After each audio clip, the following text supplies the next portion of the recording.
سلام ما بر زهرا، معنی ما در زهرا. سلام ما بر زهرا، معنی ما در زهرا.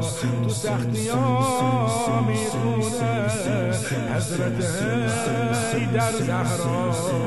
تو سختی ها میخونه حضرت در زهرا. غلامش سلمان کلامش، قرآن غلامش سلمان کلامش، قرآن امامش حیدر پیامش، ایمان امامش حیدر پیامش. ایمان تا که چادر از خاک میتکاند زهرا، جای خود اعدا را مینشاند زهرا. حتی با زخمی که به روی پهلوشه، خود را بر مولایش میرساند زهرا. تا که چادر از خاک میتکاند زهرا، جای خود اعدا را مینشاند زهرا.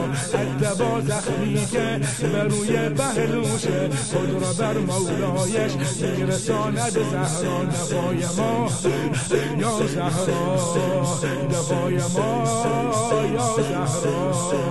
یه قرنوس عشقی ما، هوای ما یا زهرا. یه قرنوس عشقی ما، هوای ما. علی امامت بندش اولوالعزم، عبدش امامت بندش اولوالعزم، عبدش هو الحق حیدر بود سر، بندش هو الحق حیدر بود سر. بندش روشا برگردانده با غضب خشمانه، از صنم قریش اون دوتا دیوانه. تا بفهماند که حیدرش برحقه، غیر حیدر باشد کافری بیگانه. روشا برگردانده با غضب خشمانه، از صنم قریش اون دوتا دیوانه. تا بفهماند که حیدرش برحقه، غیر حیدر باشد کافری بیگانه. سرم فدات یا زهرا، منم گدات یا زهرا. یا عمریه شدم بخیل با بچه هات یا زهرا. یا عمریه شدم بخیل با بچه هات یا زهرا. خداوند راضی به کاره زهرا، خداوند راضی به کاره زهرا. به کعبه باشد غباره زهرا، به کعبه باشد غباره زهرا.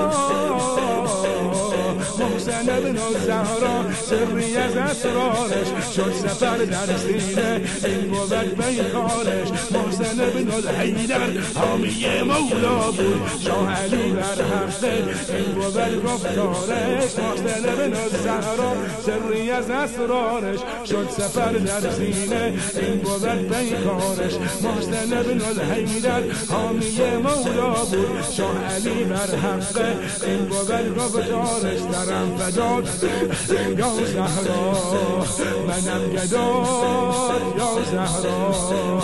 یه عمریه شدم دخیل با بچه هات یا زهرا.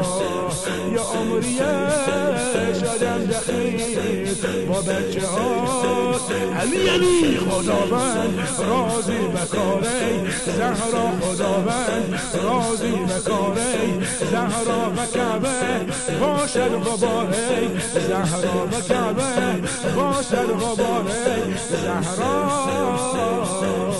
محسن ابن زهرا سری از اسرارش شد سفر در سینه، این بود بیکارش. محسن ابن الحیدر حامی مولا بود، شاه علی بر حقه این بود گفتارش. شاه علی بر حقه این بود گفتارش. حسین حسین حسین حسین حسین حسین حسین حسین.